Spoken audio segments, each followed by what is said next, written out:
Ice cream हा तर अनेकांचा वीक पॉईंट. अनेकांना तर पावसाळा हिवाळ्यात पण आईस्क्रीमशिवाय जमत नाही. पण आईस्क्रीम खाताना तुम्ही काळजी घेणे आवश्यक आहे.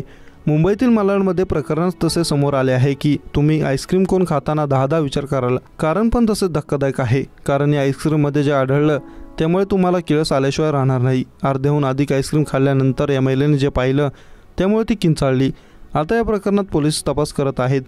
मुंबईतील मालाड भागात एका महिलेने ऑनलाईन आईस्क्रीम ऑर्डर केली होती. महिलेला आईस्क्रीमच्या शंकमध्ये मानवी विच्छेदन केलेले बॉटल सापडले.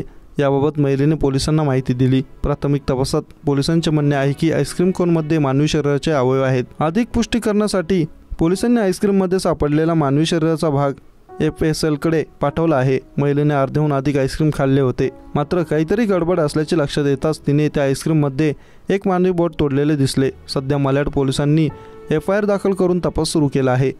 पेशाने डॉक्टर असलेल्या महिलेने बुधवारी सकाळी आईस्क्रीमची ऑनलाईन ऑर्डर दिली होती. डिलिव्हरी ॲपवर ही ऑर्डर देण्यात आली होती.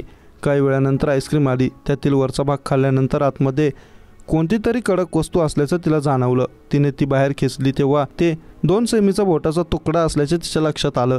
लागलीच तिने ही माहिती पोलिसांना दिली.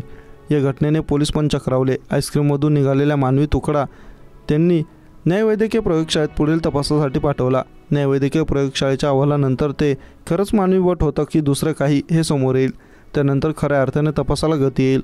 आम्ही हे प्रकरण गांभीर्याने घेतल्याचे पोलीस अधिकाऱ्यांनी सांगितले. आता पोलीस प्रकरणात पुढील तपास करत आहेत.